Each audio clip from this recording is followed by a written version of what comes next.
வபரகாத்துஹு. இன்றைய அமர்வு காயல்பட்டினம் அன்னை ஆயிஷா சித்திகா மகளிர் கல்லூரியின் முதல்வர் மௌலவி அப்துல் மஜீத் மஹ்லரி அவர்கள் நம்முடைய உரை நிகழ்த்துவார்கள். وبركاته.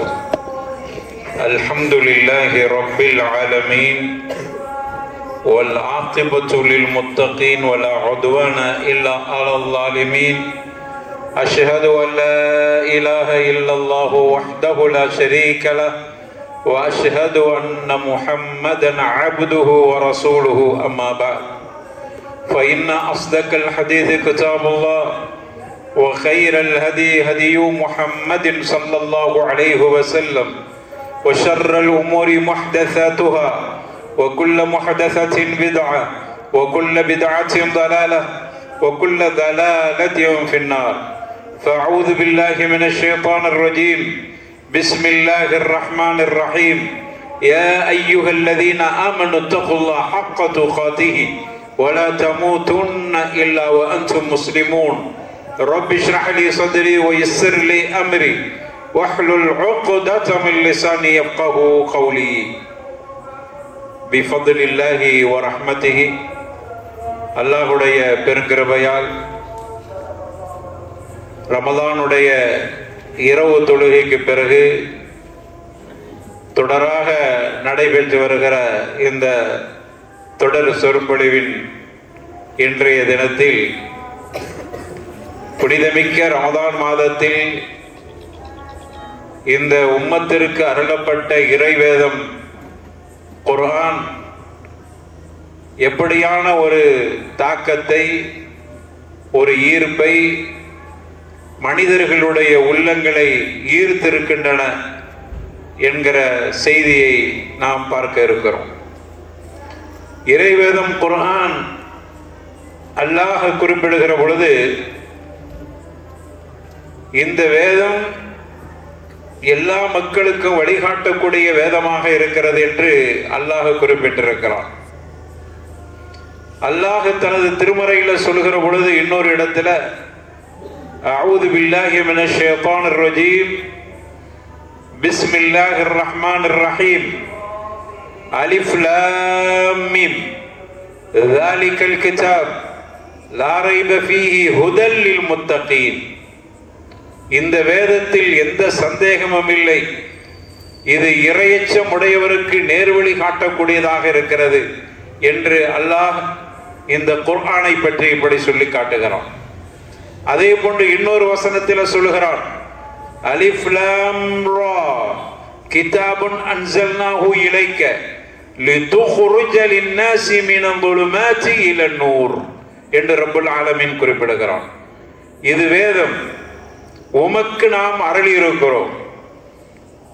மனிதர்கள் இருளில் இருக்கிறார்கள், இணை கற்பிப்பதில் இருக்கிறார்கள், மூட பழக்கத்தில் இருக்கிறார்கள்.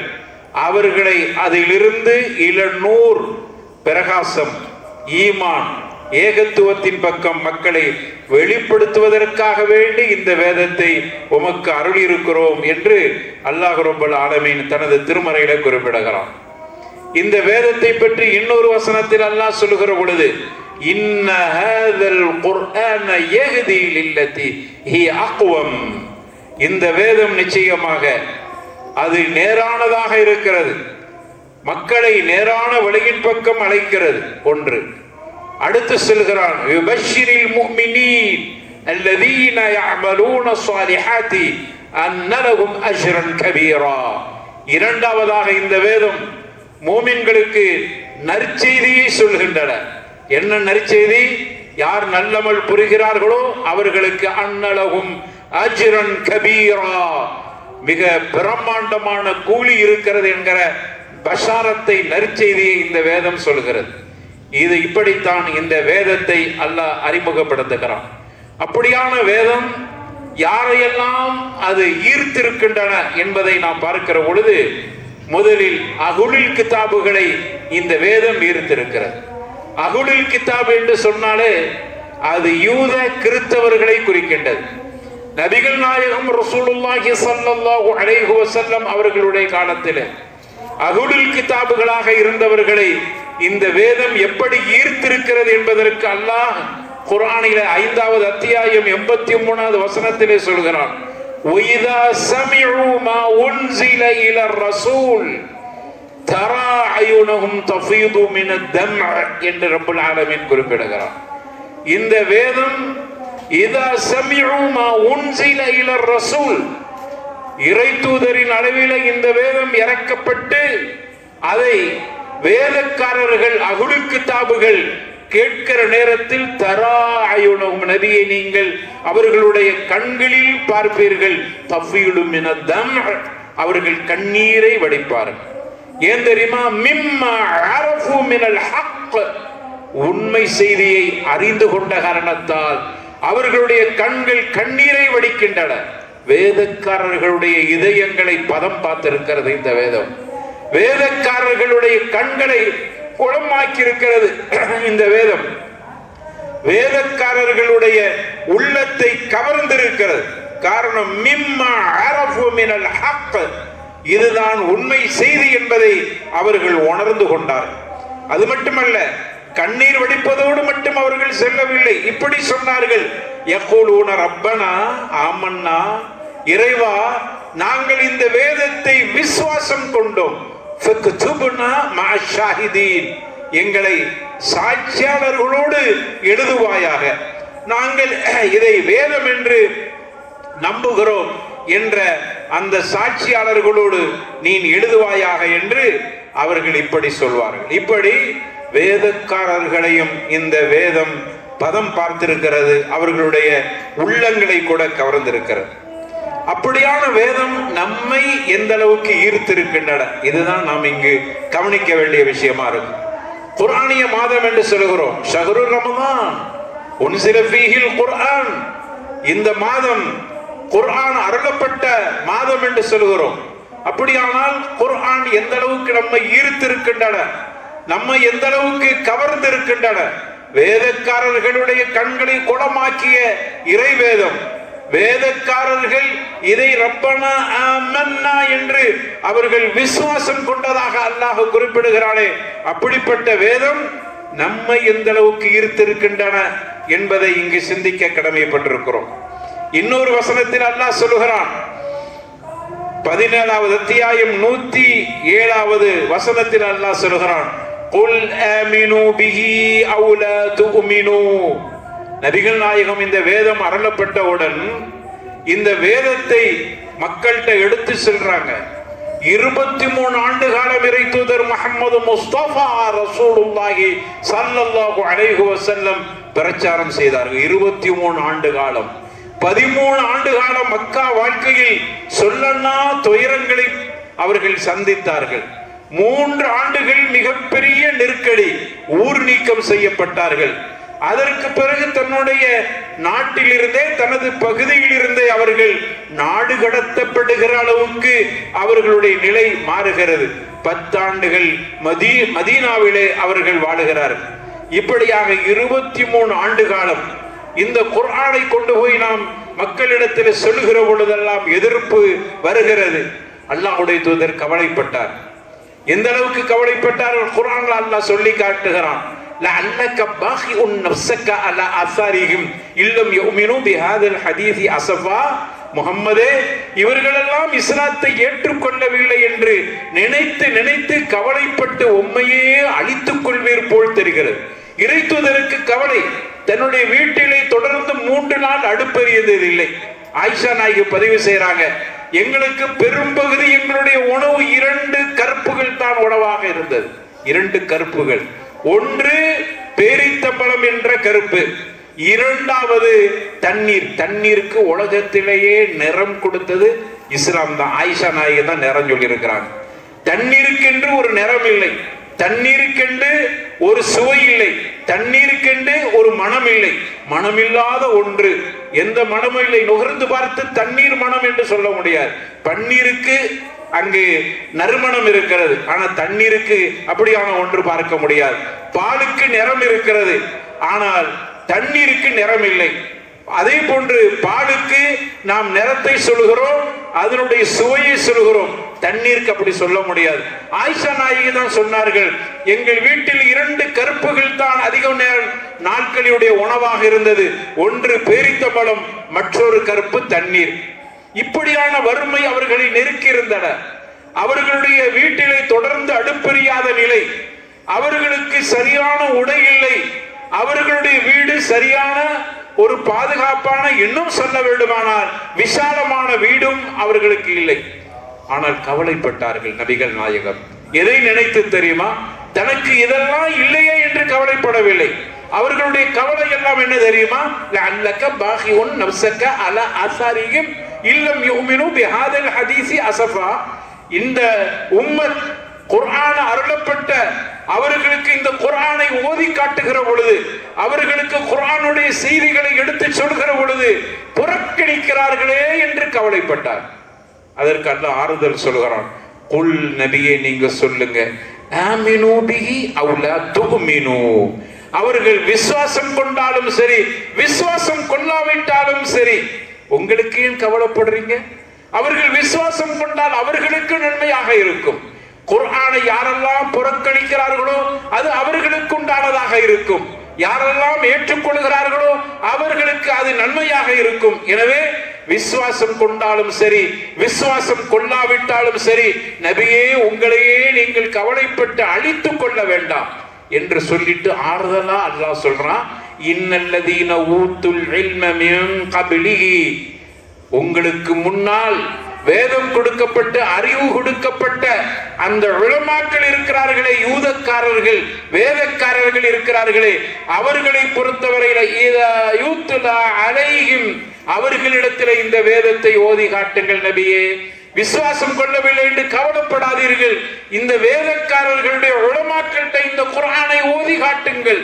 அவர்களை பொறுத்தவரையில இஹிர்ரூன இலல் அத்கானி சுஜ்ஜதா, அவர்கள் இந்த வேதத்தை கேட்ட மாத்திரத்தில் முகம் குப்புற விழுந்து விடுவார்கள், சஜதாவிலே விழுந்து விடுவார்கள். விழுந்து விட்டு சொல்வார்கள், யகூலூன சுப்ஹான ரப்பினா இன் கான வஅது ரப்பினா லமஃஊலா. அல்லாஹ்வுக்கே, அல்லாஹ்வை நாங்கள் துதிக்கிறோம், எங்களுடைய இறைவன் எங்களுக்கு வாக்களித்தது லமஃஊலா, அது நடந்து விட்டட, நிகழ்ந்து விட்டட. எங்களுடைய இறைவன் எங்களுடைய வேதங்களிலே வாக்களித்திருக்கிறான். இறுதியாக ஒரு தூதர் வருவார், அவருக்கு குர்ஆன் அருளப்படும் என்று எங்களுடைய வேதங்களிலே வாக்களிக்கப்பட்டது லமஃஊலா, அது நடந்து விட்டன என்று சொல்வார்கள். வயஹிரூன லில் அல்கான் யபகூன், அழுது கொண்டே அவர்கள் சஜதாவில் விழுவார்கள், மீண்டும் சஜதாவில் விழுவார்கள். வயஸீதுன பிஹிம் வயஸீதுஹும் குஷூஆ, அவர்களுடைய இறையச்சம் கூடிக்கொண்டே போகும் என்று ரப்புல் ஆலமீன் இந்த வேதத்தை பற்றி சொல்லி இறை தூதருக்கு ஆறுதல் சொல்கிறார். அப்படி வேதக்காரர்களை கூட இந்த குர்ஆன் ஈர்த்திருக்கின்றன. ஹபஷாவுக்கு ரசூலுல்லாஹி ஸல்லல்லாஹு அலைஹி வஸல்லம் ஒரு கூட்டத்தினரை ஹிஜ்ரத்துக்காக வேண்டி அனுப்பினார். அங்கு போய் அவர்கள் அங்கிருந்த ஹபஷா மன்னர் நஜாஷி இடத்திலே குர்ஆனை ஓதி காண்பித்தார்கள். குர்ஆனை கேட்ட மாத்திரத்தில் நஜாஷி மன்னர், அவர் ஹபஷி, அரபி தெரியாது, ஆனால் அவருக்கு மொழிபெயர்க்கப்படுகிறது, அதை கேட்டு கண்ணீர் வடித்தார். அவர்கிட்ட இருந்த 7 நனைந்து போனன என்பதை வரலாற்றிலே பார்க்கிறோம். அந்த அளவுக்கு குர்ஆன் யூதக்காரர்களையும் கூட, மொழி புரியாதவர்களை கூட அதனுடைய மொழியினுடைய மொழியாக்கத்தின் மூலமாக அவர்களை ஈர்த்திருக்கின்றன இந்த குர்ஆன். இதுதான் குர்ஆன் முஅஜிஸா, அற்புதம் என்பது இதுதான். குர்ஆன் மிகப்பெரிய அற்புதம் காட்டியிருக்கிறது என்று சொன்னால் மனிதர்களுடைய உள்ளங்களை ஈர்த்திருக்கிறது, அதுவே பெரிய அற்புதம். அப்படிப்பட்ட ஒரு புனிதமிக்க வேதம் அருளப்பட்ட மாதம். அதனால அந்த வேதத்தோடு நமக்கு தொடர்பை ஏற்படுத்திக் கொள்ள வேண்டும், குர்ஆனோடு நம்முடைய நெருக்கத்தை ஏற்படுத்திக் கொள்ள வேண்டும். ஓதுதல் மட்டுமல்ல, அர்த்தம் புரியாமல் ஓதினாலும் நன்மை கிடைக்கிற ஒன்றாக குர்ஆன் இருக்கிறது, அதில் சந்தேகம் இல்லை. இருந்தாலும் அதனுடைய அர்த்தத்தையும் அதனுடைய விளக்கங்களையும் புரிந்து ஓதுகிற பொழுது நம்முடைய கல்வை கண்டிப்பாக அது ஈர்க்கத்தான் செய்யும். எனவே கல்பு ஈர்க்கப்பட்டார்கள் குர்ஆனின் மூலமாக. அந்த வரலாற்றிலே பார்க்கிறோம், ஒரு மனிதர், அவர் துஃபைல் என்று சொல்லப்படக்கூடிய ஒரு மனிதர். இந்த துஃபைல் யாரு தெரியுமா? யமன் தேசத்திலிருந்து வர தௌசி, யமன் தேசத்திலிருந்து வருகிறார். யமாமா என்கிற பகுதியிலிருந்து வருகிறார். இன்னைக்கு யமாமா மம்லகத்துல் அரபியத்து சவுதியாவில் இருக்கிறது. அந்த காலத்தில் யமாமா என்பது யமன் தேசத்தினுடைய ஒரு பகுதி. எனவே யமன் தேசத்தில் இருக்கிற ஒரு பகுதியாகிய யமாமாவிலிருந்து வருகிறார். அந்த துஃபைலை பொறுத்தவரை அவர் யாரு தெரியுமா? துஃபைலை பற்றி வரலாற்றிலே அறிமுகப்படுத்தப்படுகிறது. அவரு ஒரு சிற்றரசர்கள் உடைய குடும்பத்தை சார்ந்தவர். அன்றைய காலத்திலே நமது நாட்டிலே பல சிற்றரசர்கள் இருந்தார்களோ அதே போன்று மக்காவில் ஒரு சிற்றரசர், மதீனாவில் ஒரு சிற்றரசர், அதே போன்று ரியாது பகுதியில சிற்றரசர்கள், அதே போன்று சிரியா பகுதியில் பல சிற்றரசர்கள் இருந்தார். ஒரு வரலாற்று தகவலுக்காக வேண்டிய ஒரு விஷயத்தை சொல்கிறேன். சிரியாவுக்கு உமர் கத்தாப் ரலியல்லாஹு அன்ஹு அவர்கள் ஆட்சி பொறுப்பை ஏற்ற பிறகு சிரியாவுக்கு பயணமாகிறார். வரலாற்றுல ஒரு செய்தியை குறிப்பிடுறாங்க. சிரியாவுக்கு பயணமாக கூடிய அந்த காலத்தில் இருந்த சிற்றரசர்கள் எல்லாம் மக்காவிலிருந்தும் மதீனாவிலிருந்தும் ரியாதில் இருந்தும் நஜித் தேசத்தில் இருந்தும் பிரயாணமாகிற சிற்றரசர்கள் எல்லாம் சிரியாவுக்கு போக வேண்டுமானால் அந்த பகுதியில் இருக்கக்கூடிய சிற்றரசர்களின் மூலமாக வழிப்பறிக்கு ஆளாக்கப்பட்டு தொல்லை கொடுக்கப்படுவார்கள் அந்த சிற்றரசர்கள். காரணம், அங்கு கூடியிருந்த சிற்றரசர்கள் எல்லாம் வழிப்பறி செய்யக்கூடியவர்களாக இருந்தார். உமர் கத்தாவுடைய ஆட்சி காலம் வந்தன. அந்த சிற்றரசர்கள் இஸ்லாத்தை ஏற்றுக்கொள்ளவில்லை.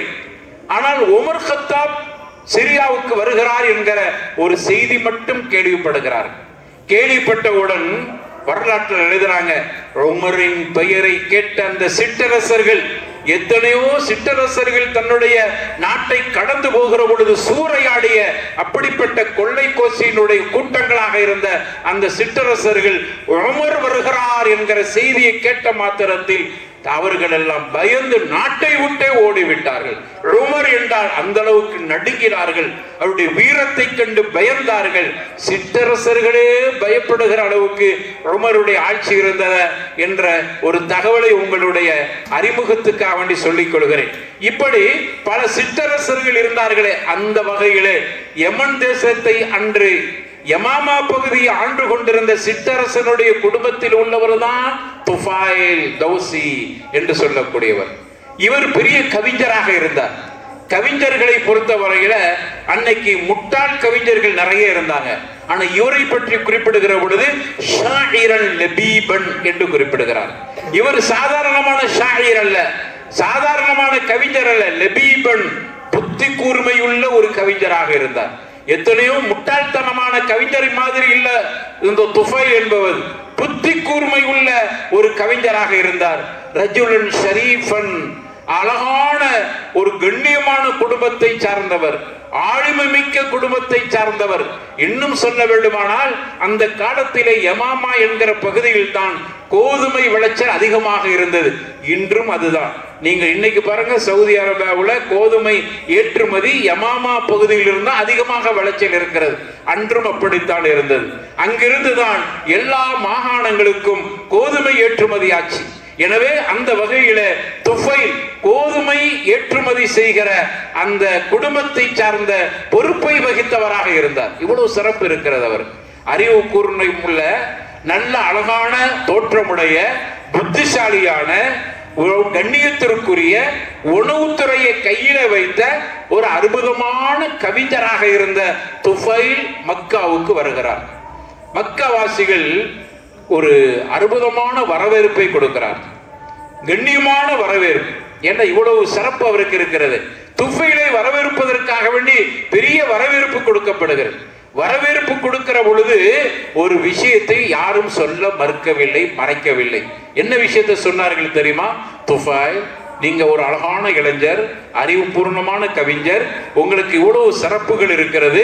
ஆனா இங்க ஒரு மனிதர் இருக்கிறார், அவர் பேர் முஹம்மத். அவரும் ஒரு இளைஞர் தான். அவர் ஏதோ குர்ஆன் என்று தனக்கு வந்ததாக சொல்லிக் கொண்டிருக்கிறார், எதையோ உளறுகிறார். எங்களுடைய ஜமாத்தை பிரித்து விட்டார், எங்களுடைய சமூக கட்டமைப்பை உடைத்து விட்டார். எங்களுடைய குடும்பங்களை சின்ன பின்னமாக்கி விட்டார், எங்களுடைய பிரமுகர்களை எல்லாம் அசிங்கமாக பேசுகிறார், எங்களுடைய கடவுள்களை எல்லாம் இழிவுபடுத்துகிறார். அவர் சொல்கிற ஏக இறைவன் ஒருவன் தான் கடவுள் என்று சொல்கிறார், தன்னை நபி என்று வாதிட்டுக் கொண்டிருக்கிறார். எனவே எந்த சூழ்நிலையிலும் அவருடைய வார்த்தை உங்களுடைய காதில் விழாமல் பாதுகாத்துக் கொள்ளுங்கள். இதுதான் அவருக்கு சொல்லப்பட்ட செய்தி. அவ்வளவு வரவேற்பு கொடுத்து விட்டு அற்புதமான அறிவுபூர்ணமான கவிஞராக இருக்கிற நீங்கள் முஹம்மது என்கிறவருடைய வார்த்தையை ஒரு காலமும் கேட்டு விடாதீர்கள் என்று எச்சரிக்கை செய்தார்.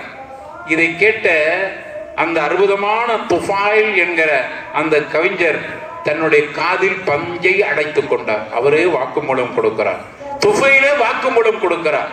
முஹம்மதுடைய வார்த்தைகள் என்னுடைய காதிலே விழுந்து விடக்கூடாது என்பதற்காக என்னுடைய காதை பஞ்சு கொண்டு அடைத்துக் கொண்டேன். நான் காபத்துல்லாவுக்கு போனேன். அங்க போகும்போது ஒரு இளைஞர் ஏதோ வணங்கி கொண்டிருந்தார்.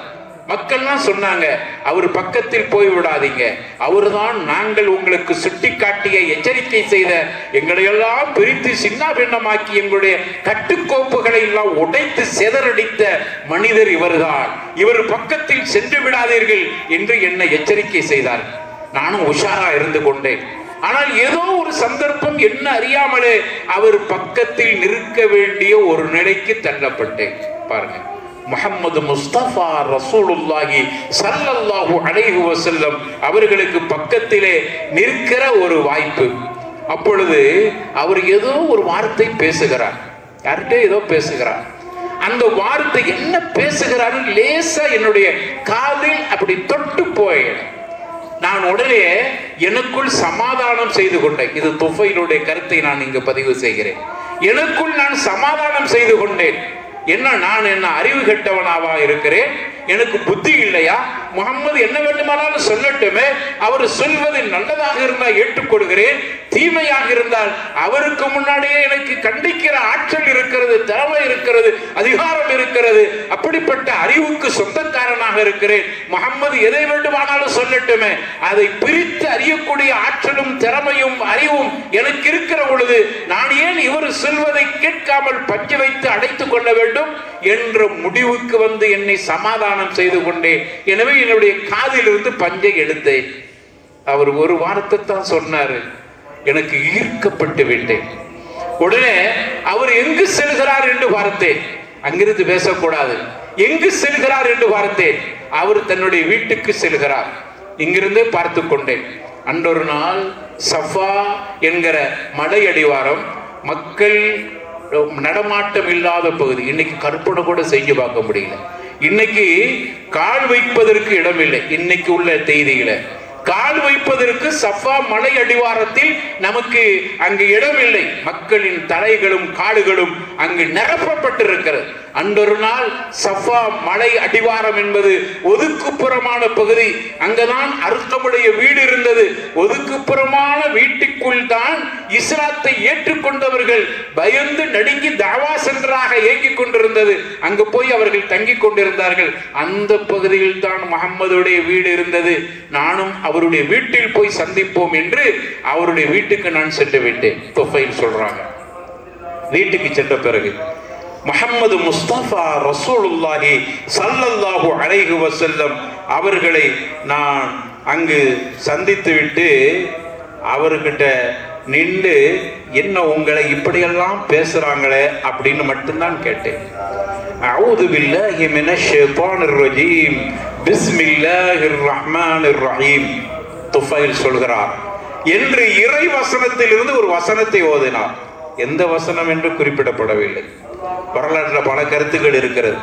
எந்த வசனம் என்று குறிப்பிடப்படவில்லை. ஆனால் குர்ஆனுடைய ஒரு ஆயத்தை ஒரே ஆயத்தன் வஹீதா அவர்களுடைய நாவிலிருந்து வந்தன. என்னுடைய கல்வியை ஈர்த்து விட்டது. நான் உடனே இஸ்லாத்தை ஏற்றுக்கொண்டேன். நபிகள் நாயகத்திலே சொன்ன அஷ்ஹது அல்லா இலாஹ இல்லல்லாஹ் வ அன்னக ரசூலுல்லாஹி ஸல்லல்லாஹு அலைஹி வஸல்லம், அல்லாஹ்வுடைய தூதரே நான் உங்களை தூதராக ஏற்றுக்கொள்கிறேன் என்று அங்கேயே நான் நபிகள் நாயகம் ரசூலுல்லாஹி ஸல்லல்லாஹு அலைஹி வஸல்லம் அவர்களை விசுவாசம் கொண்டேன். குர்ஆனுடைய ஒரு வார்த்தை துஃபைலுடைய இதயத்தை ஈர்த்திருக்கிறது என்று சொன்னால் குர்ஆன் சாதாரணமானதல்ல, கலாமுல்லாஹ், அல்லாஹ்வுடைய வேதம். அது இறைவன் புறத்திலிருந்து இறக்கப்பட்ட வேதம். என் நபிகள் நாயகத்தினுடைய வார்த்தையை கேட்கக்கூடாது என்கிற வைராக்கியத்தில் வந்த துஃபைல் என்கிற ஒரு இளைஞர், அற்புதமான கவிஞர், அவரை கூட ஈர்த்திருக்கிறது. எத்தனையோ கவிகளை நான் கேட்டிருக்கிறேன், படித்திருக்கிறேன், சொல்லி இருக்கிறேன். ஆனால் முஹம்மது ஓதிய குர்ஆன் வசனத்தை போன்ற ஒரு வார்த்தையை இதுவரைக்கும் என்னுடைய ஹயாத்தில் கேட்டதே இல்லை. அவ்வளவு அற்புதமாக இருந்தது. நமக்கும் ஒளிக்கும் தூரமாக இருப்பதால் குர்ஆனுடைய மகத்துவம் நமக்கு தெரியாமல் ஆயிற்றோ என்னமோ தெரியவில்லை. ஆனால் குர்ஆனுக்கு அவ்வளவு பெரிய வலிமை இருக்கிறது. அருமையானவர்களே, இந்த அடிப்படையில் தான் துஃபைல் ஈர்க்கப்பட்டால் இன்று துஃபைல் ரலியல்லாஹு அன்ஹு வர்தாஹ் என்று சொல்கிற அளவுக்கு அவர் மேன்மைப்படுத்தப்பட்ட சஹாபியாக அல்லாஹ் ரப்பல் ஆலமீன் அவர்களை பொருந்தி கொண்டான். அவர்களும் அல்லாஹ்வை பொருந்தி கொண்டார். அதே போன்ற அதே வரிசையில இன்னொரு மனிதர், அவர் யாரு தெரியுமா? ஜுபைர் இப்னு முத்இம் என்று சொல்லக்கூடியவர். ஜுபைர் இப்னு முத்இம் என்கக்கூடிய ரலியல்லாஹு அன்ஹு என்று இப்பொழுது சொல்கிறோமே, அன்றொரு நாள் அந்த ஜுபைர் அல்ல, ஜுபைர், ஜுபைர் என்று சொல்லக்கூடிய அந்த இளைஞர் மதீனாவுக்கு பயணமாகிறார். எதற்கு தெரியுமா? பத்ர் போர்க்களம். எவ்வளவு பெரிய பத்ர் போர்க்களம், எப்படிப்பட்ட பத்ர் போர்க்களம்! இங்கு அதை நினைத்து பார்க்கிறோம். நான் அடிக்கடி நினைப்பதுண்டு, பத்ர் போர்க்களத்தின் வரலாற்றை எழுதிய வரலாற்று ஆசிரியர்கள் கண்ணீர் வடிக்காமல் அந்த வரலாற்றை எழுதியிருக்க மாட்டார். அந்த அளவுக்கு நெருக்கடிகளை ஏற்படுத்திய ஒரு போர் பத்ர் போர். எண்ணிக்கை குறைவாக இருந்த இஸ்லாமிய கூட்டம், அதிகம் எண்ணிக்கையோடு வந்த காபிர்களின் கூட்டம், எதிரணி. அது மட்டுமல்ல, இஸ்லாமியர்களை பொறுத்தவரையில நோன்பு வைத்துக் கொண்டு, நோன்புக்கு சஹர் உணவோ இஃப்தார் உணவோ நம்மை போன்று பிரமாண்டமான உணவுகள் அல்ல. பேரித்தம்பளத்தில் சிறிய கீற்றுகள் சஹருடைய உணவு, பேரித்தம்பளத்தினுடைய சிறிய கீற்றுகள் இஃப்தாருடைய உணவாக இருந்தது. ஆயுதங்கள் பெருசாக இல்லை, ஆள்பலம் பெரிய கூட்டம் இல்லை. 300 சொச்சம் பேர். அதிலே கருத்து வேறுபாடு. 313 300 வைத்துக் கொள்ளுங்கள், அவ்வளவுதான். 300 சொச்சம் அந்த படை வீரர்கள், இஸ்லாமிய வீரர்கள் 1000க்கும் அதிகமான ஆயுதங்களோடு உணவுகளை சரியான முறையில வேளைக்கு சாப்பிடுகிற அளவுக்கு பல ஒட்டகங்களை அறுத்து உண்ணக்கூடிய அளவிலே பிரமாண்டமான அந்த தாம்பிகத்தோடு வந்திருக்கிற முஷ்ரிக்குகள் கூட்டம். நபிகள் நாயகத்துக்கென்று பரன் வீடு அமைக்கப்பட்டிருக்கிறது. அந்த உயரத்தில் உங்கள யாருக்காவது மதீனாவுக்கு போகிற வாய்ப்பு கிடைத்தால் வரலாற்றை தெரிந்து கொள்வது, இபாதத்தில் இல்லை, வரலாற்றை தெரிந்து கொள்வதற்காக வேண்டி மதீனாவிலிருந்து பத்ருக்கு செல்லுங்கள். பத்ருடைய காட்சியை பாருங்கள். வரலாற்றை படித்தவர்கள் இந்த காட்சியை பார்க்கிற பொழுது இந்த இடம் என்று நம்மளை அறியாமலே ஒரு வகையான உணர்வை பெற முடியும். இந்த இடங்களில் தானே மிகப்பெரிய தியாகங்கள் நடந்திருக்கிறது. நபிகள் நாயகம் பரன் வீட்டிலே அமர்ந்து கொண்டு பார்க்கிறார்கள். முஷ்ரிக்குகளுடைய பெரும் கூட்டத்தையும் இஸ்லாமியர்கள் எதிரணியிலே நிற்கிற விரோதிகளை அடிப்பதற்காக வேண்டி அடியை அவர்கள் கொடுக்கிற பொழுது அதை எதிர்கொள்வதற்காக வேண்டி நின்ற இஸ்லாமிய கூட்டத்தை அப்படியே பார்க்கிறாங்க. ரெண்டையுமே உயரத்திலிருந்து பார்க்கிறார். அங்கு பெரும் கூட்டம், இங்கு சிறு கூட்டம். அங்கு ஆயுதங்கள், எங்கு ஆயுதங்கள் இல்லை. ஈமானி ஆயுதம் என்பதை தவிர வேறு எந்த ஆயுதமும் இஸ்லாமியர்கள்ட்ட இல்லை. நபிகள் நாயகப்படியே பார்த்து விட்டு அல்லாஹ்விடத்தில் பேசுகிறார்கள் கையேந்தி. அல்லாஹும்ம ஹாதிஹில் இஸாபா. அல்லாஹ்வுடைய தூதர் சொன்ன வார்த்தையை பாருங்க. அல்லாஹும்ம ஹாதிஹில் இஸாபா. அல்லாஹ், நீர் பார்க்கிறாயே இந்த கூட்டம், இந்த பெரும் கூட்டம், இங்கு திரண்டிருக்கிறார்களே இந்த கூட்டம், ஆயுதங்களோடு வந்திருக்கிறார்களே இந்த கூட்டம், உணவு நல்ல திண்டு கொளுத்து இருக்கிறார்களே இந்த கூட்டம், இந்த சிறிய கூட்டத்தை அழிக்க வந்திருக்கிறது.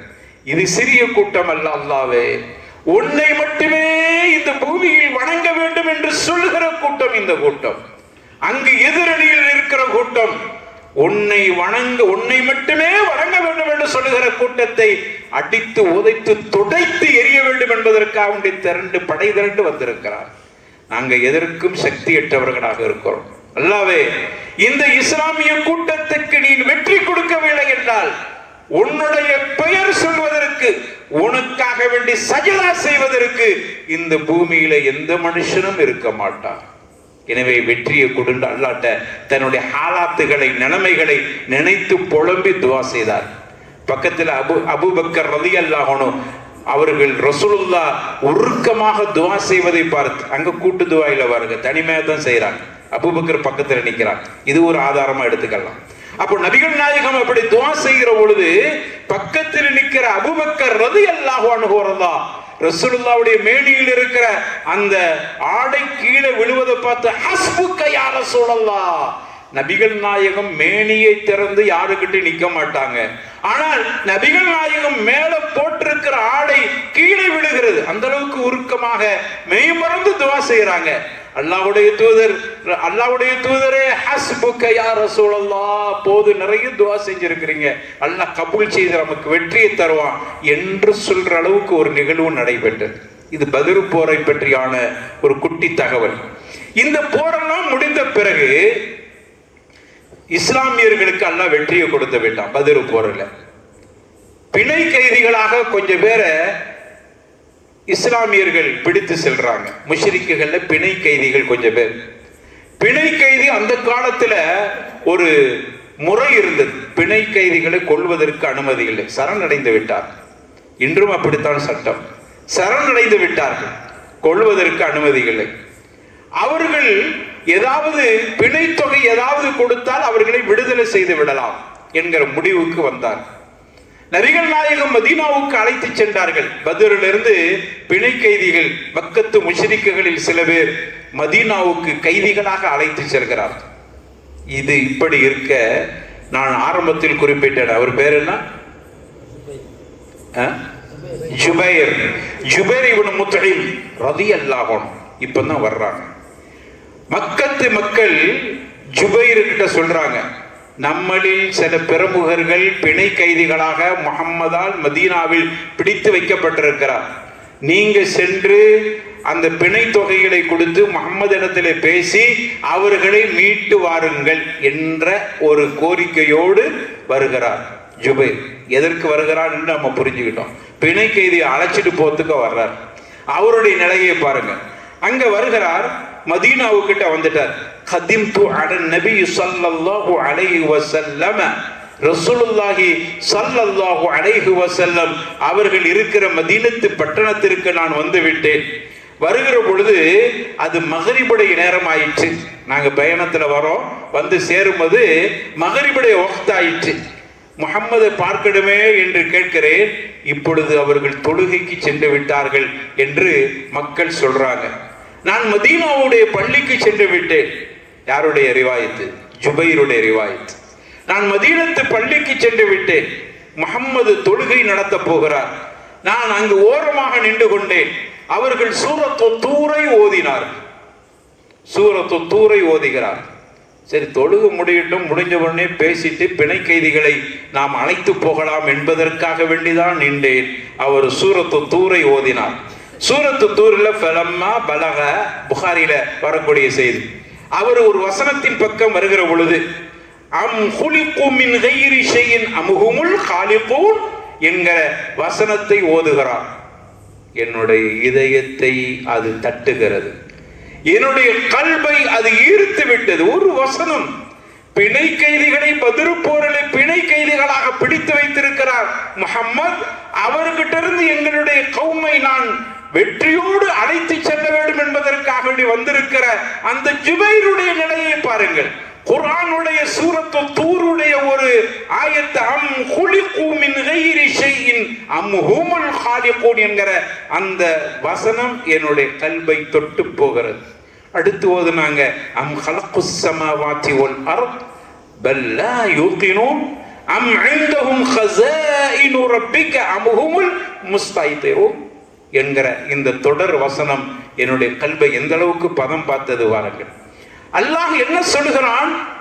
அம் குலிகு மின் கைரி ஷைஇன், எந்த வஸ்துவும் இல்லாமல் தானாக அவர்கள் படைக்கப்பட்டு விட்டார்களா?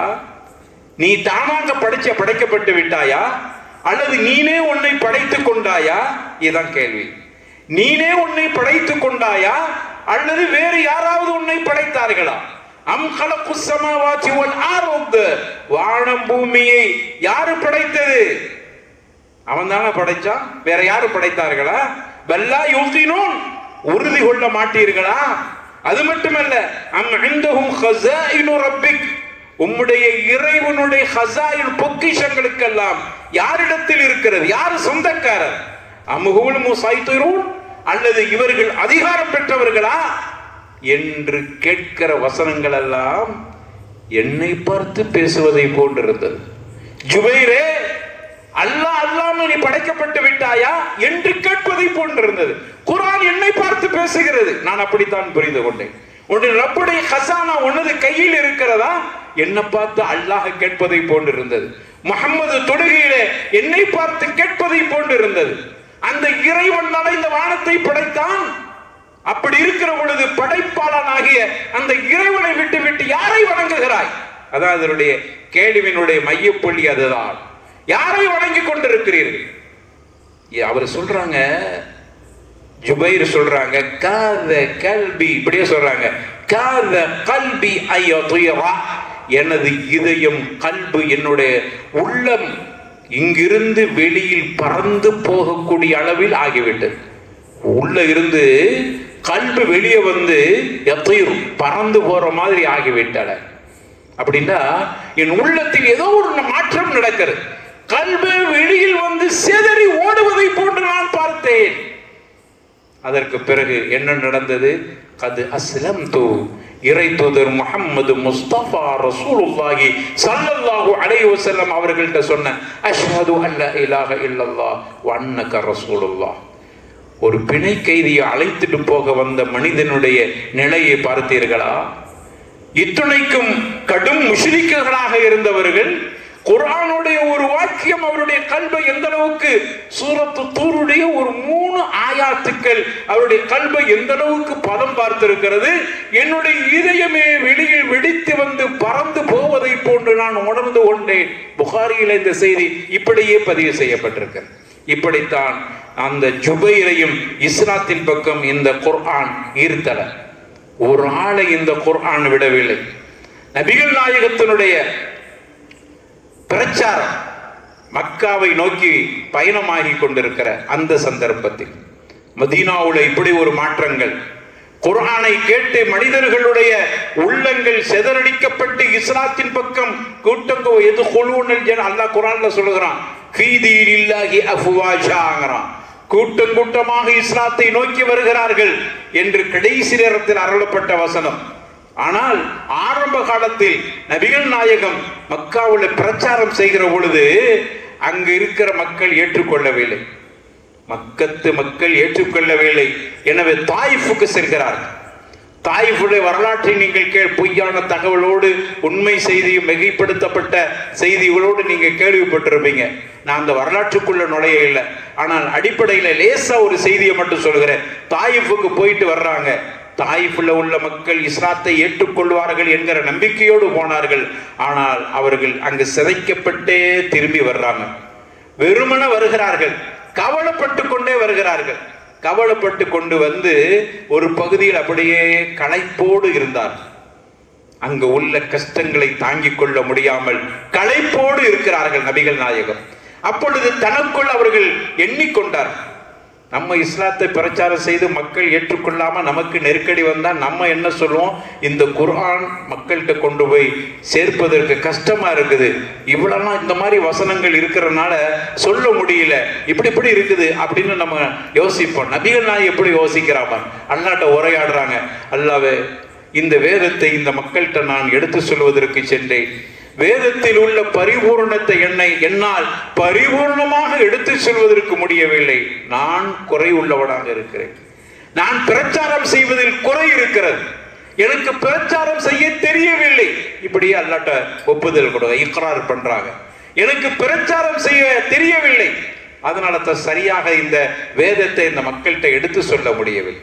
மக்கள் என்னை எதிர்த்தார்கள் என்றால் என்னுடைய குறைபாடை தவிர அந்த மக்களும் நீனோ இந்த வேதத்திலும் குறை இல்லை. எப்படி அல்லாஹ்ட்ட ஒப்புதல் கொடுக்கிறான். இப்படி கொடுத்துட்டு கவலையோடு இருக்கிற பொழுது ஆறுதலான ஒரு நிகழ்வு நடந்தது. அல்லாஹ் அதை குர்ஆன்ல சொல்லி காட்டுகிறான். 46வது அத்தியாயம் 29வது வசனம் அல்லாஹ் சொல்றான், ஒய்து ஸரஃப்னா இலைக்க நஃபரம் மினல் ஜின். ஜின்கள் இருந்து சில நபர்ங்கிற அரபி வார்த்தை நாளடைவில் அதுதான் நம்மள தமிழ்ல நபருங்கிறவன். நபர் என்கிற அரபி வார்த்தை தான் அது அப்படியே போய் இன்னைக்கு நபர் என்று வந்து விட்டு அல்லாஹ் சொல்லி காட்டுறான், ஒய்து ஸரஃப்னா இலைக்க நஃபரம் மினல் ஜின். ஜின்கள் இருந்து சில நபர்கள் நபியிடத்திலே வருகிறார். வந்து அவங்க கவலையோடு அப்படியே குர்ஆனை ஓதிக்கிட்டு இருக்கிறாங்க. அல்லாஹ்வுடைய தூதர் ஸல்லல்லாஹு அலைஹி வஸல்லம் களைப்பாக ஏமாற்றத்தோடு நம்முடைய பிரச்சாரத்தில் ஏற்பட்ட கோளாறு தாயிஃப் வாசிகள் ஏற்றுக்கொள்ளவில்லையே என்று கவலைப்பட்டு விட்டு அவர்களே தன்னால குர்ஆனை ஓதிக்கிட்டே இருக்கிறாங்க. ஆறுதலுக்காக கல்புல ஒரு ராகத்துக்காக ஓதுறாங்க. இப்படி ஓதிக்கொண்டிருக்கிற பொழுது ஜின்கள் இருந்து சில நபர்கள் வந்து யஸ்தமிஊனல் குர்ஆன, அந்த குர்ஆனை காது தாழ்த்தி கேட்டார். கேட்டுவிட்டு ஃபலம்மா ஹதரூஹு, அவர்கள் அங்கு ஒன்று திரண்டு கேட்டுக்கொண்டிருக்கிற பொழுது அவர்களில் சிலர் பேசிக்கிட்டு இருந்தாங்க. எல்லாத்துலையும் நல்லதை சொல்லும் போது 2 பேரும் பேசிட்டு தான் இருப்பாங்க. அதே மாதிரி ஜின்கள்லையும் இருக்கிறவங்க குர்ஆனை கேட்டுக்கிட்டு இருக்கிறாங்க, கொஞ்சம் பேர் பேசிட்டு இருக்கிறாங்க. காலு அன்சிது, அங்க ஜின்கள் சொன்னாங்க, அமைதியா கேளுங்க, முஹம்மது குர்ஆன் ஓதுகிறார், அமைதியா கேளுங்க. ஃபலம்மா குதிய வல்லவ் இலா கௌமிஹி, குர்ஆனை முஹம்மது ஓதி முடித்த பொழுது அவர்கள் தங்களுடைய சமூகத்திற்கு செல்கிற ஜின்கள், இன்னும் பெரும் கூட்டம் ஜின்கள் இருக்கிற பகுதிக்கு செல்கிற பொழுது அவருடைய கல்வை குர்ஆன் எப்படி மாற்றி இருக்கிறது பாரு. ஜின்களையே குர்ஆன் மாற்றி இருக்கிறது. எப்படி மாற்றியது தெரியுமா? முன்திரீன், அந்த ஜின்கள் சொல்றாங்க, நாங்கள் அச்சமூட்டி எச்சரிக்கை செய்யக்கூடியவர்களாக எங்களுடைய சமூகத்தின் பக்கம் சென்றோம்.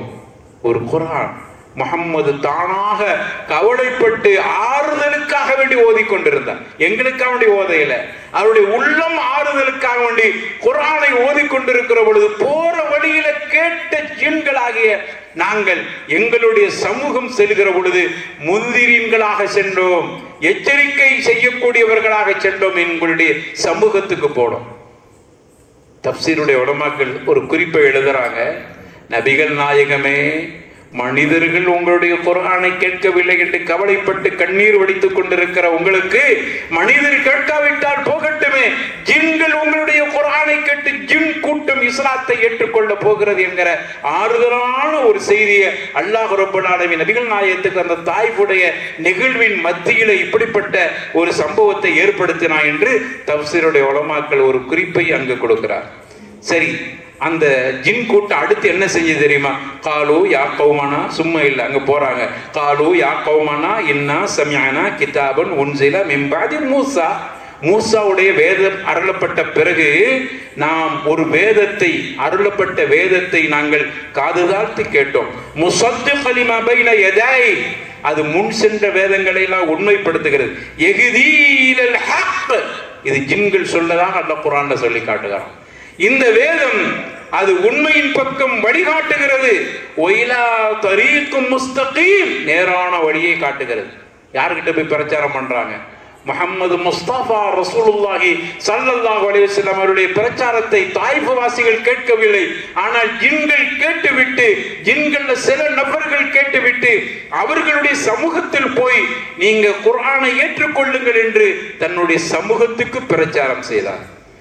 அடுத்து சொல்றாங்க, அதையும் குர்ஆன்ல அல்லாஹ் சொல்லி காட்டுறான் தொடர் வசனத்துல, யா கௌமனா அஜீபு தாஇ அல்லாஹ், ஜின் கூட்டங்களே, எங்களுடைய சமூகமே, அல்லாஹ்வுக்கு பதில் அளியுங்க. வஆமினு பிஹ், அவனை கொண்டு விசுவாசம் கொள்ளுங்க, குர்ஆனை ஏற்றுக்கொள்ளுங்கள். முஸ்லிம் ஆக்குற தாவா செய்யறாங்க. நபிகள் நாயகத்தினுடைய பணியை அவர்கள் கையில் எடுக்கிறாங்க. ஜின்கள் தான் முதல்ல அந்த பணியை செய்யறாங்க. யக்ஃபிர் லக்கும் மின் துனூபிக்கும் வ யஜிருக்கும் மின் அஸாபின் அலீம், உங்களுடைய பாவத்தை மன்னிப்பான். உங்களுடைய பாவங்கள் மன்னிக்கப்படுவது மட்டுமல்ல, உங்களுக்கு வேதனை தரக்கூடிய, நோவினை தரக்கூடிய வேதனையிலிருந்து ஒரு பாதுகாப்பு இருக்கும். குர்ஆனை ஏற்றுக்கொள்ளுங்கள். ஜின்களை மாற்றி இருக்கிறது இந்த குர்ஆன். குர்ஆனுடைய வாக்கியத்தை கேட்கிற பொழுது யாரையும் சும்மா ஓடாது. ஆனால் குர்ஆனை கேட்கிற பொழுது நாம் மன ஓர்மையோடு கேட்க வேண்டும். எந்த அளவுக்கு சஹாபாக்களை இந்த குர்ஆன் பதம், நான் இவ்வளவு நேரம் சொன்னது அஹ்லுல் கிதாபை குர்ஆன் எந்த அளவுக்கு பதம் பார்த்திருக்கிறது. இஸ்லாத்தை ஏற்றுக்கொள்ளாதவர்கள் குர்ஆனை கேட்டு எப்படி, ஜின்கள் குர்ஆனை கேட்டு எப்படி, இப்ப சஹாபாக்கள் குர்ஆனை கேட்கிற பொழுது எப்படி இருந்தார். படிப்படியாக இஸ்லாத்தை ஏற்றுக்கொண்ட சஹாபாக்கள். அனஸ் இப்னு மாலிக் ரலியல்லாஹு அன்ஹு அறிவிக்கிறாங்க, சஹீஹுல் புகாரியில முஸ்லிம்ல போன்ற கிரந்தங்கள்ல பதிவு செய்யப்பட்ட செய்தி. அனஸ் இப்னு மாலிக் சொல்றாங்க, அபூ தல்ஹா ஒரு விருந்து கொடுத்தார் ரலியல்லாஹு அன்ஹு வரதா. அபூ தல்ஹா ஒரு விருந்து கொடுத்தார். அன்றைய காலத்தில் விருந்தென்றால் எப்படி தெரியுமா? மது இல்லாத விருந்து இல்லை. மது தடை செய்யப்படுவதற்கு முன்னால் மது விருந்து கொடுக்கப்பட்டார். அந்த மதுவை பொறுத்தவரையில ஒரு ஆள் ஊத்தி கொடுப்பது அது தனி சுவை. இன்னைக்கு கூட பாருங்க, அரபுகள்கிட்ட மது பழக்கத்தை இஸ்லாம் ஓச்சிருச்சு. அங்க டீய ஒரு ஆள் ஊத்தி கொடுப்பாங்க. ஒவ்வொரு ஆபீஸ்லயும் டீ ஊத்தி கொடுக்கறதுக்குண்டே ஒரு பணியாளர் அங்க பணி செஞ்சவங்க பார்த்துருப்பாங்க. டீ ஊத்தி நம்ம பக்கத்துல தான் இருக்கும். அவங்களாம் ஊத்தி குடிப்பதை விட ஒரு ஆள் ஊற்ற அதை வாங்கி குடிக்க, இது அவர்களுடைய பழக்கம். அனஸ் இப்னு மாலிக் சொல்றாங்க, நான் மது ஊத்தி குடிப்பதற்காக வேண்டி அந்த இடத்தில் அந்த பணியை செஞ்சுக்கிட்டு இருந்தேன். நான் தான் ஊத்தி கொடுப்பேன், எல்லாத்தையும் ஊத்தி கொடுப்பேன். நான் அப்படி மதுவை ஊற்றி கொடுக்கக்கூடியவனாக இருக்கிறேன். அபூ தல்ஹா ரலியல்லாஹு அன்ஹு அவர்களுடைய வீட்டிலே நடைபெற்ற மது விருந்து, மது இஸ்லாத்தில் தடை செய்யப்படுவதற்கு முன்னால் நடந்த செய்தி. அந்த மது எதால் தயாரிக்கப்பட்டது தெரியுமா? அதையும் அவங்க சொல்ல மறக்கல. பேரித்தம்பழத்திலிருந்து காய்ச்சப்பட்ட மது. அந்த மதுவை ஊற்றி கொடுப்பதற்கான எல்லா தயாரிப்பெல்லாம் நடந்து நானும் அதை ஊற்றி கொண்டு அப்படியே ஊத்தத்துக்கு போகிற பொழுது நாதியும் முனாதி, அழைப்பாளர் ஒருவர் அழைப்பு கொடுத்து கொண்டே வருகிறார். அந்த காலத்துல ஒரு செய்தியை சொல்வதற்கு மீடியான்னு எடுத்தா 2 வகையான அடிப்படையில் தான் மீடியா அந்த காலத்தில். ஒன்று, உயர்ந்த சப்தமுடையவர் ஒரு செய்தியை அறிவிப்பு செய்வார், இது ஒரு முறை. இன்னொரு முறை, உயரமான இடத்தில் நின்று அறிவிப்பு. இதெல்லாம் உங்களுடைய தகவலுக்கு தருகிற செய்தி தான். ஒரு உயரமான இடத்தில் இருந்த ரசூலுல்லாஹ் பாருங்க, இஸ்லாத்தை எடுத்து சொல்வதற்கு என்ன செஞ்சாங்க? உயரமான ஒரு இடத்தை தன்ன சஃபா மலைக்கு மேல ஏறிக்கிட்டாங்க. இதுதான் அந்த காலத்தில் செய்தியை மக்கள்கிட்ட கொண்டு போய் சேர்ப்பதற்கு பயன்படுத்தப்படுகிற மீடியா. இந்த 2 வகையில் தான் நடைபெற்றன. அப்படி உயர்ந்த சப்தமுடைய, அதனாலதான் பிலால பாங்கு சொல்வதற்கு நியமிக்கப்பட்டார், உயர்ந்த சப்தமுடையவர் அவர்களை. அதனால தான் பாங்குக்கு நம்ம ஊர்ல கூட அந்த காலத்துல பழைய பள்ளிவாசல் எங்க ஊர்ல எல்லாம் இருந்துச்சு, இங்கேயும் இருந்திருக்கணும். இங்கேயும் பழமையான பள்ளிகள் இருக்கத்தானது. பழைய பள்ளிவாசல பாருங்க, பாங்குக்கென்று ஒரு உயரமான மேடை இருக்கும். அந்த அடிப்படையில தான் கெட்டப்பட்ட மேடையோ ஒரு மேடை மாதிரி வச்சிருப்பாங்க. மைக்கெல்லாம் கண்டுபிடிக்க முன்னாடி பாங்கு அதுக்கு மேல நின்று தான் சொல்லுவாங்க. இதெல்லாம் உங்களுடைய தகவலுக்காக வேண்டி சொல்கிறேன். அப்போ இந்த அடிப்படையில எங்களுக்கு அறிவிப்பாளர் ஒரு அறிவிப்பை, உயர்ந்த சப்தமுடையவர் ஒரு செய்தி அறிவிச்சுட்டே வர்றாங்க. நான் மதுவை ஊத்தி கொடுக்கறதுக்காக வேண்டி விருந்து தயாரா இருக்கு, ஊத்தி கொடுக்க போறேன். அனஸ் சொல்றாங்க, முனாதியை யுனாதி, அழைப்பாளர் உயர்ந்த சப்தமுடையவர் ஒரு செய்தி அறிவிப்பு செய்கிறார். அலா இன்னல் ஹம்ர கது ஹுர்ரிமத், இதான் அவர் அறிவிப்ப செய்த அறிவிப்பு. அலா இன்னல் ஹம்ர கது ஹுர்ரிமத் அப்படின்னு சொன்னார். அறிந்து கொள்ளுங்கள், ஹம்ர் தடை செய்யப்பட்டு விட்டன, ஹராமாக்கப்பட்டு விட்டன. அறிந்து கொள்ளுங்கள், ஹம்ர் ஹராமாக்கப்பட்டு, மது தடை செய்யப்பட்டிருக்கின்றன, தடை செய்யப்பட்டிருக்கின்றன அப்படின்னு அவர் சப்தமிட்டு கொண்டே வருகிறார். எங்கள் காதில் விழுந்து விட்டது. நாங்க மதுவை ஊத்த போகும்போது இப்படி சத்தம் வந்து நிறுத்தி விட்டேன். அபூ தல்ஹாவிடத்துல போய் சொன்னேன், மது விருந்து வைத்திருக்கிறீர்கள், நானும் ஊத்தி கொடுக்க தயாராகிவிட்டேன், ஒரு சப்தம் ஒண்ணு வெளியிலே கேட்டது, உங்களுடைய காதில் விழுந்ததா? என்னன்னு கேட்டாங்க. அலா இன்னல் ஹம்ரு கது ஹுர்ரிமத், அறிந்து கொள்ளுங்கள் மது தடை செய்யப்பட்டு விட்டன என்று ரசூலுல்லாஹ் அறிவிப்பு செய்ய சொல்லியிருக்கிறார். உடனே அவர்கள் அபூ தல்ஹா மதுவை, இங்கு இருக்கிற மதுவை கொண்டு வந்து நீங்கள் அங்கு மதீனாவுடைய சிக்காக்குகளிலே ஊத்தி விடுங்கள், தெருக்களிலே ஊத்துங்கள் என்று சொன்னார்கள். நாங்கள் அவைகளை கொண்டு வெளியில் கொண்டு, வேற எதுவுமே கேட்கல. அடுத்து அவங்கள எல்லாத்துக்கும் ஒரு கவலை. என்ன கவலையா இருக்கும்? ஒரு சூப்பர் விருந்து, மது விருந்து கிடைக்காம போயிட்டேன், குடிச்சு முடிஞ்ச பிறவாது இந்த அறிவிப்பு வந்திருக்கலாமே, அந்த கவலையா? பாருங்க எப்படி கவலை பாருங்க. அவர்களுக்கு என்ன கவலை தெரியுமா? நபிகள் நாயகத்துல ஓடுறாங்க. قال بعض القوم قد قتل قوم وهي في بطونهم. அல்லாஹ்வுடைய தூதரே, மது தடை என்று நீங்கள் இப்பொழுது அறிவிப்பு செய்றீங்களே, எங்களுக்கு பெரிய கவலையாக இருக்கிறது. எங்கள சிலர் மதுவை அறிந்து விட்டார்கள். எங்களில் பல பேர் மதுவை அறிந்து கொண்டிருந்த நிலையிலேயே மரணித்திருக்கிறார்கள். அவர்கள் முஸ்லிமாக மரணித்திருக்கிறார்கள். ஆனால் மது தடை செய்யப்படுவதற்கும் மதுவை அறிந்து கொண்டே அவர்கள் மரணித்திருக்கிறார். இந்த அறிவிப்புக்கு சற்று முன்பு வரைக்கும் மது குடித்தவர்கள் இருக்கிறார்கள். எங்களுக்கெல்லாம் என்ன கவலை தெரியுமா? அவர்களுடைய வயிறுகளிலே இருக்கிற மதுவுக்காக வேண்டி நரகத்தில் அவர்கள் எரியப்படுவார்களோ, வீசப்படுவார்களோ, எரிக்கப்படுவார்களோ, அதுதான் எங்களுக்கு கவலையா இருக்கு. பாருங்க எப்படி கவலைப்பட்டாங்க. ஒரே ஒரு அறிவிப்பு, குர்ஆனுடைய செய்தி, இன்னமல் ஹாம்ரு வல் மாய்சிர் வல் அன்சாப் இலா ஆகிரில் ஆயா. இந்த ஒரு வசனம் அவர்களுடைய உள்ளங்களை எந்த அளவுக்கு பதம் பார்த்திருக்குது பாருங்கள். அவர்கள் கவலையோடு வந்து கேட்கிறார். அப்பொழுதுதான் அல்லாஹ் ஒரு வசனத்தையே இறக்கி விட்டான். லைஸ அலல்லதீன ஆமனு வ அமிலு ஸாலிஹாத்தி ஜுனாஹன் ஃபீமா தஇமு. யாரெல்லாம் உட்கொண்டார்களோ, தடுக்கப்பட்டவைகளை, பொதுவா வருது பாருங்க, மதுதான் கேட்டாங்க. தடுக்கப்பட்டவைகளை யாரெல்லாம் உட்கொண்டார்களோ அவர்கள் ஈமான் கொண்டு நல்லமல் செய்தவர்களாக இருந்த நிலையிலே அவைகள் தடுக்கப்படுவதற்கு முன்னாடி உட்கொண்டு மரணித்து விட்டால் அவர்களுக்கு லைஸா அலல்லதீன ஆமனு வ அமிலு ஸாலிஹாத்தி ஜுனாஹ், அவர்கள் மீது எந்த குற்றமும் இல்லை. அல்லாஹ் மன்னிச்சிட்டான். பிஃபத்லில்லாஹி வ ரஹ்மத்திஹி, அல்லாஹ்வுடைய மன்னிப்புக்குரியவர். இந்த வார்த்தையை கேட்ட பிறகுதான் அவர்கள் சந்தோஷம் அடைந்தார். குர்ஆனுடைய வாக்கியம் கவலையை கொடுத்தது. கம்ரு தடை செய்யப்பட்டிருக்கிறது என்று வருகிற பொழுது என்ன கவலை என்றால், குடித்தவர்களுடைய நிலை என்ன என்ற கவலை. அடுத்த ஒரு வசனம், லைஸா அலல்லதீன ஆமனு வ அமிலு ஸாலிஹாத்தி இலா ஆகிரில் ஆயா. இந்த வசனம் இறங்கின உடனே அவருடைய கல்புகளிலே மகிழ்ச்சி வந்தன.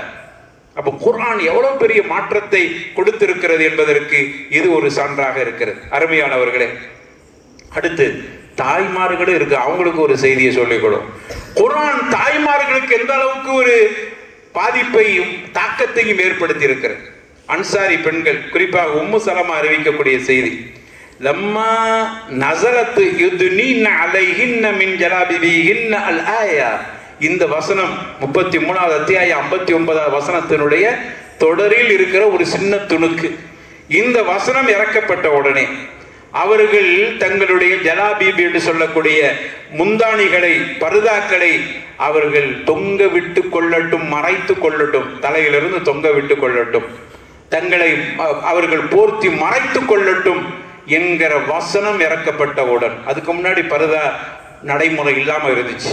இந்த வசனம் இறக்கப்பட்டவுடன் எங்கள உள்ளவர்கள் உடனே தங்களிடத்தில் இருந்த துணிகளை கிழித்து தங்களுடைய முகங்களை மூடிக்கொண்டார்கள், தங்களுடைய உடல்களை மூடிக்கொண்டார்கள் என்கிற செய்தி. குர்ஆனுடைய ஒரு வாக்கியம் பழக்கமில்லாத ஒரு முறையை பழக்கப்படுத்த சொல்கிறது.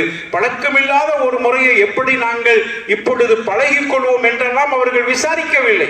அல்லாஹ் சொல்லிட்டான், சம்யனா வாத்தனா, ஆமன்னா, நாங்கள் விசுவாசம் கொண்டோம், கட்டுப்படுவோம் என்கிற முறையிலே அந்த பெண்கள் கூட தங்களை அவர்கள் சுதாரித்துக் கொண்டார்கள்.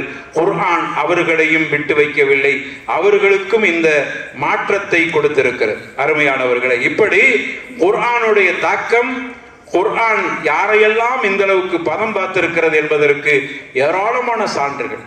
ஒரே ஒரு செய்தியை சொல்லி முடிவுக்கு வந்துடுறேன். சஹாபாக்களை பதம் பார்த்தது, அதை பற்றி எல்லாம் இங்க பிரச்சனை இல்லை. நபிகள் நாயகத்தோடு வாழ்ந்துகிட்டு இருந்தார்.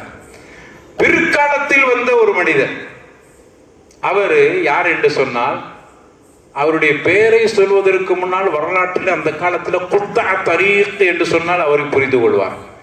குத்தா தரீக் என்றால் வழிப்பறி கொள்ளையனின் தலைவன் அப்படின்னு ஒரு பெயர் எடுத்தவன். வழிப்பறி கொள்ளையனின் தலைவன் என்ற பெயர் எடுத்த ஒரு மனிதர். அந்த மனிதர் இப்னு தைமியா ரஹிமஹுல்லாஹ் அந்த மனிதரை சிலாகித்து சொல்லியிருக்கிறார். இப்னு தைமியா ரஹ்மத்துல்லாஹி அலைஹி ஒரு மனிதரை நல்ல உப்பாது சுகாது என்று வர்ணித்து சொன்னாலே பெரிய விஷயம். டக்குனு அவங்க எல்லாத்தையும் நரிச்சாண்டு கொடுத்துட மாட்டாங்க. இப்னு தைமியா ரஹிமஹுல்லாஹ் சொல்றாங்க, அப்படியான ஒரு மனிதர், குத்தா தரீக், வழிப்பறி கொள்ளையனாக இருந்த ஒரு மனிதர். அவர் ஒரு நாள் மக்காவுடைய வீதியில அவருக்கு கீழே ஒரு பெரிய குள்ள கோஷ்டியே இருந்துச்சு. அவங்களுடைய வேலையெல்லாம் என்ன தெரியுமா, அங்கங்க எங்கேயாவது போய் நின்று வெளியூர்களுக்கு செல்லக்கூடிய வாகன கூட்டங்களை வழிப்பறி செய்வது. கொள்ளை அடிச்சுட்டு வந்து இந்த மனிதர்கிட்ட கொடுப்பாங்க, இந்த மனிதர் பங்கு வச்சு எல்லாத்துக்கும் பங்கு சதவீதம் படி கொடுப்பாங்க. யாரு கொள்ளை எடுத்தாலும் இவருக்கு தான் சொந்தம், இவரு தான் பங்கு வைக்கணும். அப்படிப்பட்ட ஒரு தலைவர். ஒரு நாள் அந்த தலைவனே திருட போகிறார். ஒரு வீட்டினுடைய கூரைக்கு மேல் ஏறிவிட்டார். நடுநிசி நேரம், தஹஜ்ஜுடைய நேரம். வீட்டை பிரிக்கிறார் உள்ளே இறங்குவதற்கு, கொள்ளையடிப்பதற்கு. அப்படி வீட்டை பிரித்து கொண்டிருக்கிற பொழுது அங்கிருக்கிற ஒரு மூதாட்டி குர்ஆனுடைய வசனத்தை ஓதுகிறார். அந்த வசனம் அலம் யஅனில் லதீன ஆமனு அன் தக்ஷா குலூபுஹும் லிذிக்ரில்லாஹ் இலா ஆகிரில் ஆயா. இந்த வசனத்தை ஓதுறான். ஓதிக்கிட்டு இருக்கும்போது அவர்களால் அந்த வசனத்தை முழுமையா ஓத முடியல.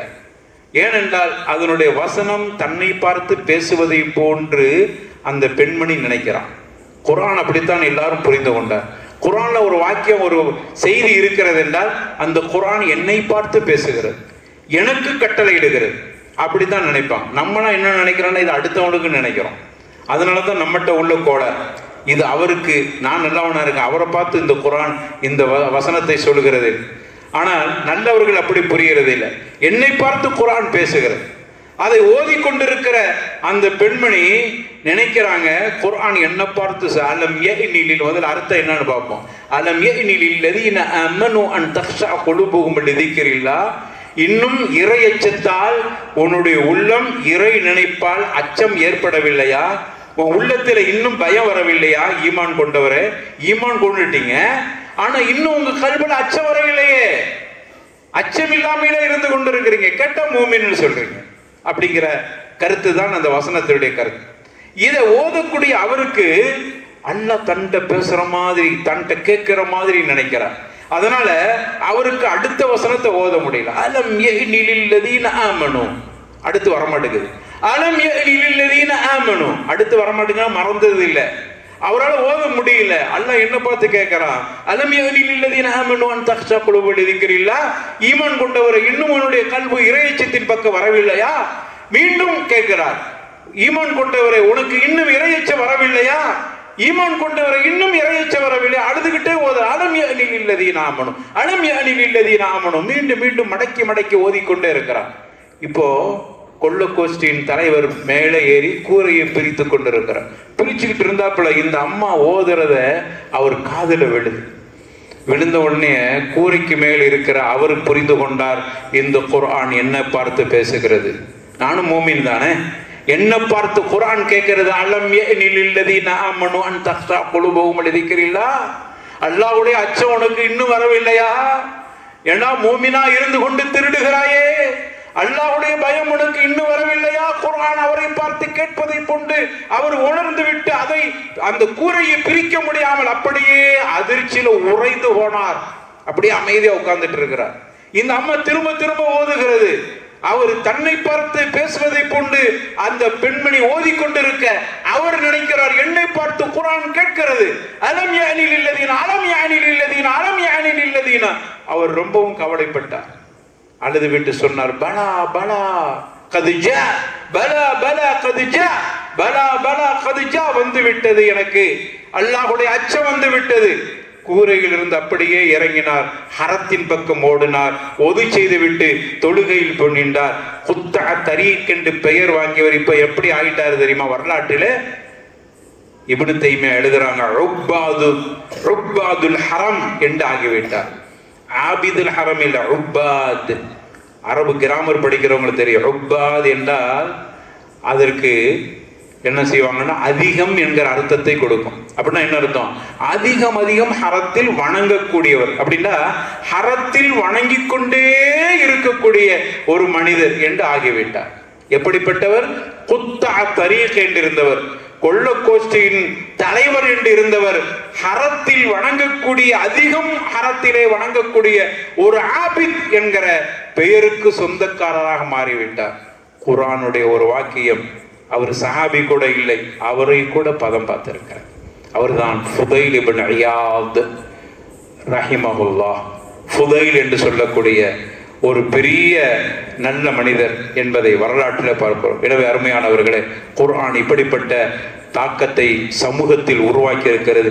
இன்று வரைக்கும் இஸ்லாத்தை ஏற்றுக்கொள்ளக்கூடியவர்கள் கூட குர்ஆனுடைய சில வார்த்தைகளை படித்தேன், என் உள்ளத்தில் இந்த மாற்றம் ஏற்பட்டது என்று சொல்லக்கூடியதை பார்க்கிறோம். ஆனால் ஐயோ கை சேதம், குர்ஆனுக்கு சொந்தக்காரர்களாக இருக்கக்கூடிய நாம் பல தடவை குர்ஆனை ஓதியும் கூட நம்முடைய உள்ளத்தில் இன்னும் மாற்றம் வரவில்லையே என்கிற கவலைதான் நம்முடைய உள்ளத்தை இன்னும் பதற செய்து கொண்டிருக்கிறது. என்ன அருமையானவர்களே, குர்ஆனை நாம் அதிகம் ஓதுவது மட்டுமல்லாமல் அது என்ன சொல்கிறதோ அதுவே நம்முடைய வாழ்க்கையாக அமைத்துக் கொள்வோம். இந்த ரமதானுடைய மாதத்தில் குர்ஆன் அருளப்பட்டிருக்கிறது என்றால் இந்த குர்ஆன் நமக்கு சொல்லுகிற செய்தி அதுதான். எனவே நம்மை நாம் குர்ஆனாகவே மாற்றி நம்முடைய வாழ்க்கையை அமைத்துக் கொள்வோம். ரப்பல் ஆலமீன் அப்படிப்பட்ட நல்ல கூட்டத்தை நாம் அனைவர்களையும் சேர்த்தல்வானாக. வாஹிர் தஅவானா அனில் ஹம்துலில்லாஹி ரப்பில் ஆலமீன். வஸ்ஸலாமு அலைக்கும் வரஹ்மத்துல்லாஹி வபரகாத்துஹு.